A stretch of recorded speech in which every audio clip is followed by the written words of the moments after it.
First of all, I feel like there is truth to everything that everyone is saying around Puff. I feel it's not a lie. Everybody knew that Puff took Tupac blueprint and changed Biggs and Bad Boy in image. Eminem foresaw the future with an infamous bar in Killshot. He has threatened to pull back the curtain on Diddy's horrifying past. During the ongoing federal investigation into Sean Diddy Combs, his response to Eminem's accusation that he put out a hit for Tupac Shakur has emerged. In his 2018 diss single directed against Machine Gun Kelly, M raps, "Kells, the day you put out a hit's the day Diddy admits that he put out the hit that got Pac killed. Ah." Diddy did not seem to take it well, clapping back in a now-deleted episode of Joe Budden's YouTube series and saying that the problem with Eminem was handled privately, according to US Weekly. Diddy said, "There's nothing to say about it. It's in my hands. He wild," it was revealed. I think that last bar took it there with Puff. And I'm speculating here, but that was some nothing to speculate about, nothing to talk about. Puff said it's in his hands, and he said I can say it. All right.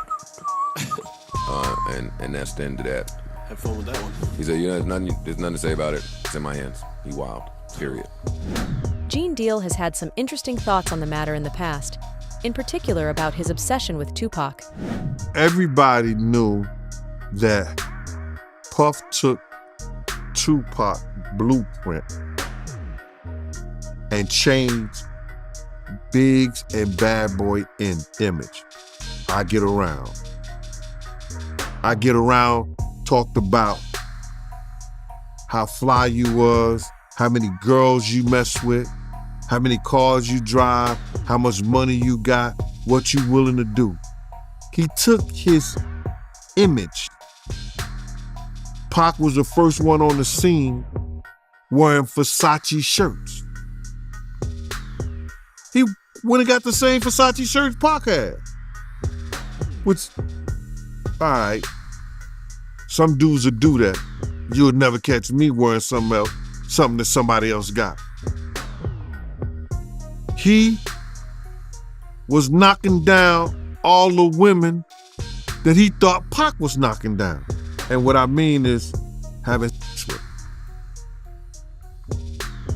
Why would you want to have sex with women you know for sure a dude that was once cool with you was dealing with?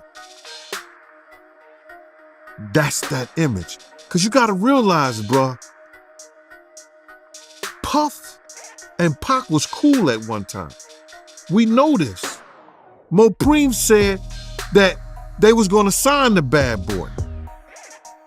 So if he's going to sign to Bad Boy, it was because of Corey and them. I put that picture on the internet. I put the picture on my channel of Corey Jones. Is Corey Jones, Corey Jacobs? I think Corey Jacobs and Pac right next to each other. Those was the real bad boys of Bad Boy. You understand? Those are the ones who got the 16 to life sentences. That Pac was gonna go and be with them first. But then Mopreem said when it became just Big and Puff, because Corey and them went to jail, he changed his direction. But nobody know why Pac and Puff fell out like they did. You understand what I'm saying? Nobody know why. But Puff had an obsession with him for whatever reason it was, because he started wanting to act. He started wanting to rap. He had an obsession so bad that at his Grammy Award winning speech, he used the same speech that Pac used. That shit is crazy. So when I say I'm obsessed with talking about Puff and telling y'all the truth,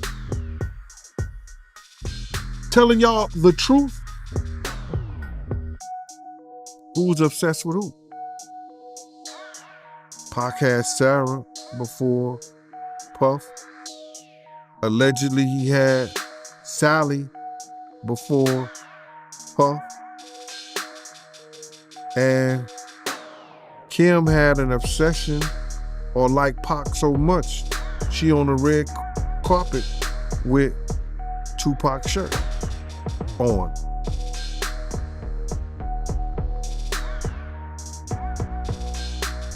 Who's obsessed with who? So you believe Diddy, he only got with Sarah Chapman because Pac, he had her at one point. And it was a bet in the office. Sarah was messing with an NBA basketball player. Puff bet all the niggas didn't believe that he could get it within 2 weeks. $100. So she actually was a $100 bet that he got. And who was the NBA player? I think it was Gary Payton, allegedly. That's what he said. Somebody said, she messed with Gary Payton? I get it. I have it within 2 weeks. Me and him and Sarah went to this party in Chicago that he was hosting with the Streets Entertainment. And we went to this store called Cranberry and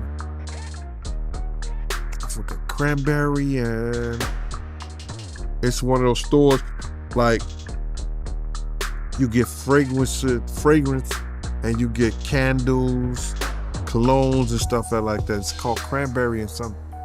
And from that point on, yeah. But you gotta realize, Misa and Kim was friends. Misa and Kim was friends. He started dealing with Kim over Misa. Kim and Sarah was friends. I mean, hand to hand, pots and pans. They was close. They all used to, Sarah, Kim, and this other girl, I think she was from Atlanta. What's her name?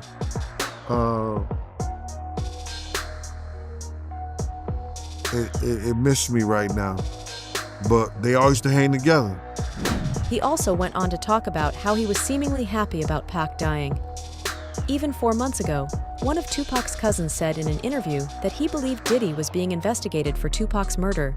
I got a two-part question for you. How do you feel about Puffy, and do you feel like he should be investigated for Tupac murder? Yeah, so to answer to your first question, how I feel about Puffy, I'm gonna be very honest about my response. I have a lot of respect for what Puffy accomplished in his career. It's very difficult for a black man in America to accomplish the heights of success that he has accomplished.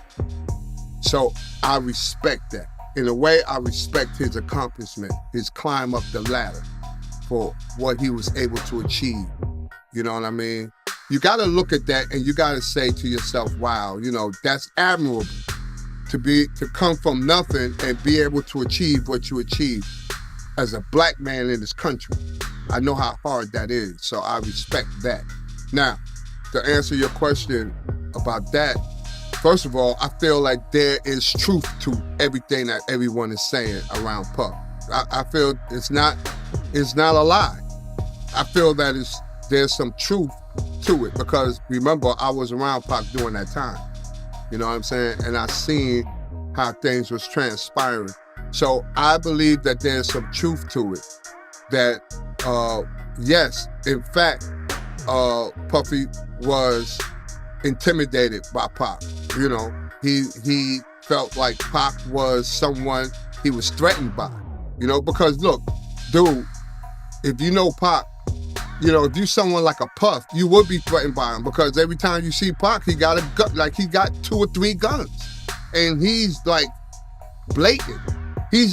Pac is a dope dude. Don't get me wrong. He's not a bully or nothing like that. He's a funny guy. He's a nice guy, generous guy, peace-loving guy. But he wasn't having it. He just wasn't having it. So I can see why Puff might have felt threatened by Pac. I can see it.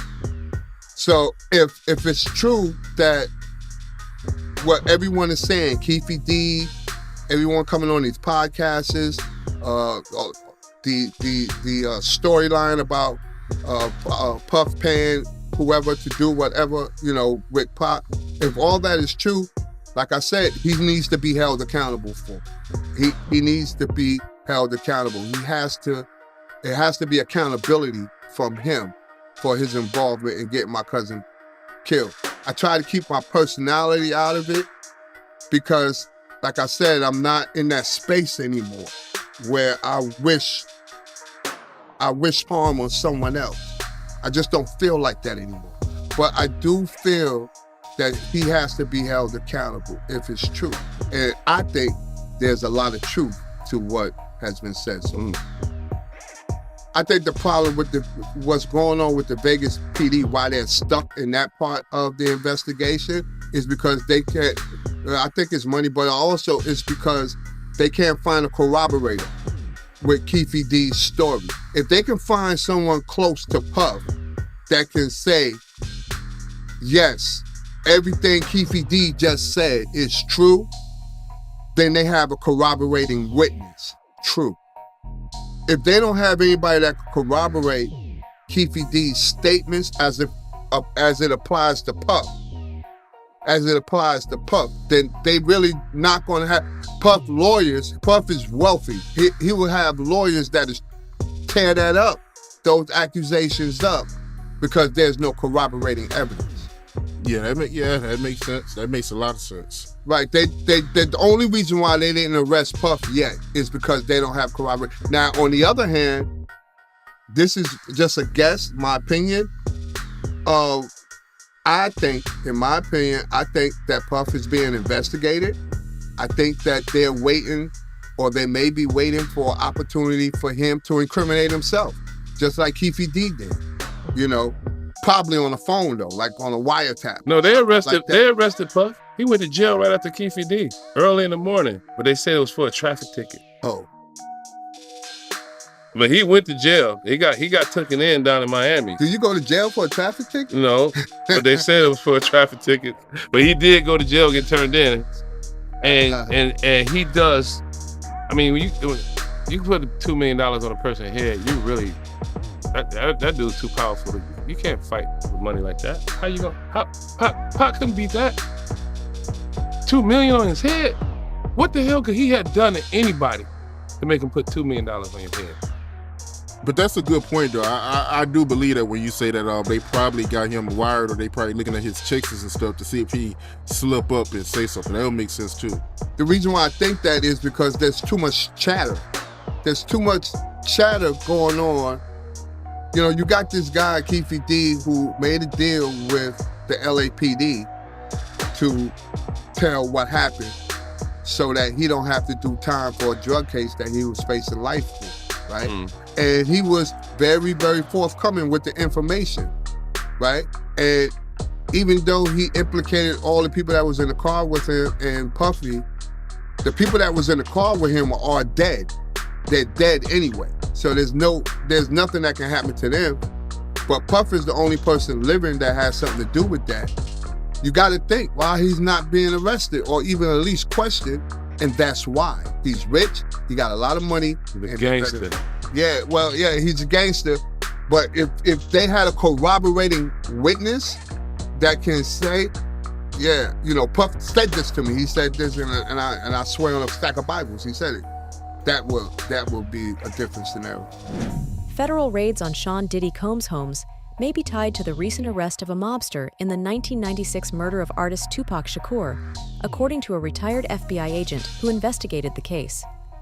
According to Phil Carson, a retired head of the Los Angeles FBI office, the information supporting search warrants for Combs' LA and Florida houses could have originated from the alleged murder accomplice, Dwayne Keefe D. Davis, who was charged last year. Carson is an authority on hip-hop outlaws and kingmakers from the 1990s, having spent years investigating police corruption surrounding the shootings of Shakur and his East Coast rap rival Biggie Smalls, aka Christopher Wallace. In an exclusive interview with DailyMail.com, he cited Davis's arrest on September 29th last year for his admitted role in Shakur's murder, which he claimed was a $1 million hit ordered by Combs, though the music producer disputes it. Carson highlighted how a probable life sentence may be compelling former gangster Davis to reveal new details about Combs to investigators. It's not like the olden days of the Italian mafia where everybody kept their mouth shut, the ex-bureau agent said. As soon as somebody has handcuffs on them, they'll sell out their own mom now. Keefe's arrested, and that's a game changer, because they have something over him, and that's when he may start spilling his guts. He's an OG from out here, added Carson, referring to the shorthand term for original gangster. He's rubbed shoulders with a lot of the big shots. Every one of those guys has a story to tell about how the streets were run back then. So, who's to say Keefe didn't start throwing stuff out there that he hasn't talked about before, to potentially save his A? That's not to say it's the reason federal law enforcement executed these warrants on Diddy's house, he cautioned. But it would be interesting to know what the evidence is and where that evidence came from, that they put in these affidavits to get both these search warrants. It's got to be something of substance. As part of a 2008 temporary immunity agreement, Davis informed LAPD officers that Combs offered him $1 million to assassinate Death Row Records CEO Suge Knight. He took me downstairs and he's like, "Man, I want to get rid of them dudes, man." I was like, "We'll wipe their HU out quick, man. It's nothing," Davis told police in a recorded confession reported by LA Weekly in 2011.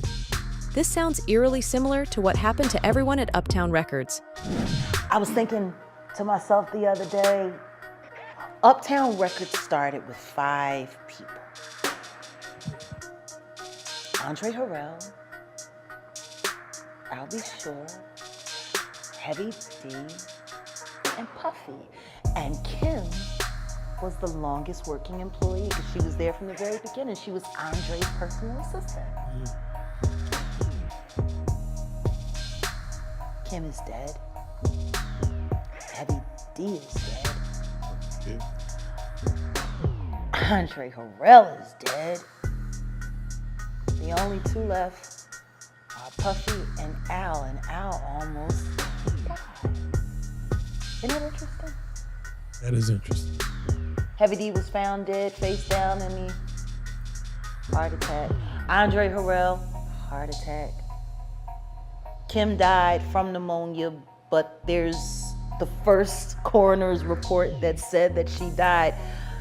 It was ruled a homicide, and they found toxins in her body to prove that she had been poisoned. You know, they have poisons that create heart attack and pneumonia-like symptoms. And then right after that, Al had a meeting, and I was gonna meet up with him because we were in Vegas, and then the next thing you know... Aaron Dyer, the lawyer for the founder of Bad Boy Records, issued a statement calling the investigation a witch hunt predicated on meritless accusations made in civil litigation, referring to Combs's claims of sex abuse. Last year, an unnamed lady sued Combs, claiming he and 2 friends forcefully raped her when she was 17 after she had been given drugs and alcohol.